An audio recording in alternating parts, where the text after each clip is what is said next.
तक पे अंजना ओम कश्यप ने हमारे पूर्व राजनयिक सज्जनहार साहब बहुत माइंडेड आदमी हैं, उनको बैठा रखा है। सज्जन साहब को कुछ नहीं पता है। सज्जनहार को क्या पता है ये हिंदुस्तान कितना डूबा हुआ है। अंजना ओम कश्यप मैडम इनको नहीं पता है। मैं आपके चैनल पे आया था बताने के लिए भ्रष्टाचार के बारे में। ये कंठ तक तो तभी डूब गया था 2000 के अंदर। 2000 से मैं आपको कंटिन्यू आ रहा हूँ और अभी भी आऊँगा आपके पास। क्या आप ले सकती हो इंटरव्यू? क्या हिंदुस्तान के बारे में जानना चाहती हो? चौथा स्तंभ जानना चाहती है? कोई भी है मीडिया के अंदर दम? नहीं है, बिल्कुल नहीं है। हिंदुस्तान के अंदर जड़ें हो गई है। अब ये इधर ही आ रहा है।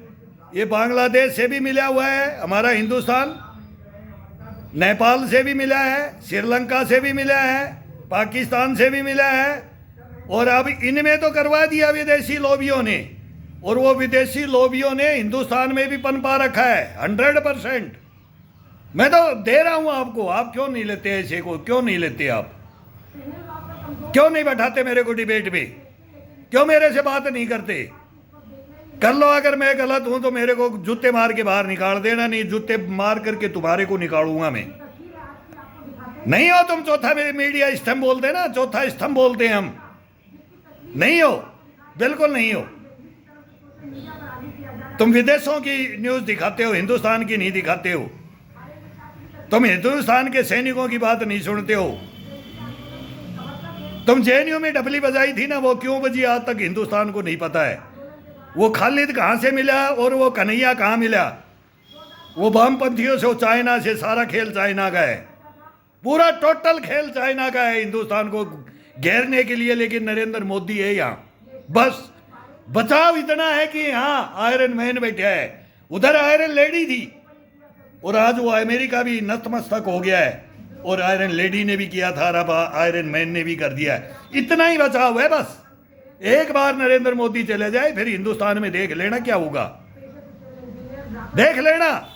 ये अमित शाह डोभाल चले जाए, एस जयशंकर चले जाए, राजनाथ चले जाए, ये एक नवरत्न है। ये नवरत्न है हिंदुस्तान की। लेकिन तुम नहीं हो, तुम नहीं हो। हम तो हैं बचाने के लिए, लेकिन तुम नहीं हो सुनने के लिए। तुम हमारे को वर्ल्ड न्यूज मत दिया करो। वर्ल्ड न्यूजों की हमने भी पढ़ी है हिस्ट्री, और वर्ल्ड न्यूज में तुम बात भी करोगे ना तो तुम्हारे को कोई ज्ञान भी नहीं है। लेकिन तुम्हारे को विदेशों के झूठा ज्ञान हमारे को मत दो। ये हमारे को पता था कि एक लड़की आकर के चाइना की प्रधानमंत्री के कार्यालय में क्या कर रही थी।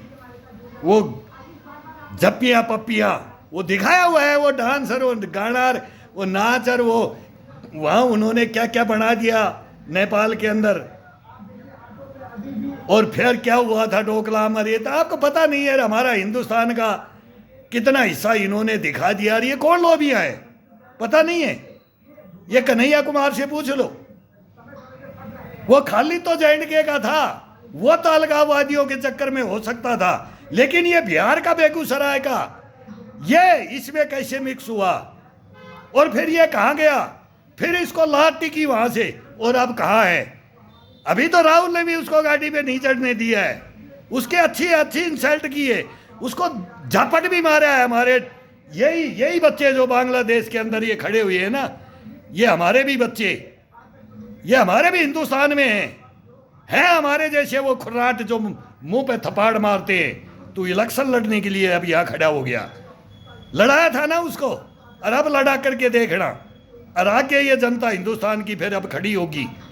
फिर हम बोलते हैं कि जनता आती है, नहीं सुनोगे तो कुर्सी खाली करो। फिर तेरा नोएडा मीडिया भी नहीं बचेगा, नहीं बचोगे तुम। अब बताएंगे हमारे से क्या व्यवहार करते हो और तुम क्या किया है तुमने हमारे साथ में। हम भूखे प्यासे तुम्हारे गेट में बैठते हैं कि कोई तो सुनेगा इसमें, कोई तो सुनेगा, कोई तो चैनल सुनेगा, कोई तो पत्रकार आएगा जो शुद्ध है। ना अर्णव गोस्वामी शुद्ध है, ना अंजना ओम कश्यप शुद्ध है, ना सुधीर चौधरी है, ना रजत शर्मा है, ना दूरदर्शन।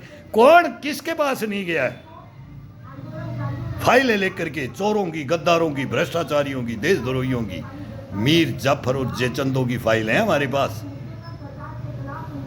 अंजना ओम कश्यप बॉर्डर पे वोट देते हैं नाम, उनमें से छटके हैं उन। तुम्हारे को सेना के बारे में भी नहीं पता है, कोई नहीं पता है। और ना तुम्हारे को सिविल के बारे में पता है, ना तुम्हारे को हिंदुस्तान का भ्रष्टाचार के बारे में मालूम है। क्यों? तुम तो गूंगे बह रहे हो। चौथा स्तंभ झूठा स्तंभ है पत्रकारिता के बैठ के। और तुम हमारे जैसे जो ये सोशल मीडिया पे आ गए ना, इसमें उसमें तुम्हारे को नहीं देख रहे, तो अब तुम इसमें आगे जैसे फिल्म इंडस्ट्री पिटती गई ना, ऐसे तुम्हारा ये चौथा स्तंभ मीडिया भी पिटता जाएगा अभी धीरे धीरे। ये याद रखना तुम मेरी बातों को। एक दिन तुम्हारा कोई विश्वास नहीं करेगा इस चौथे स्तंभ का। ये मैंने देख लिया है, तुम्हारे को देख लिया।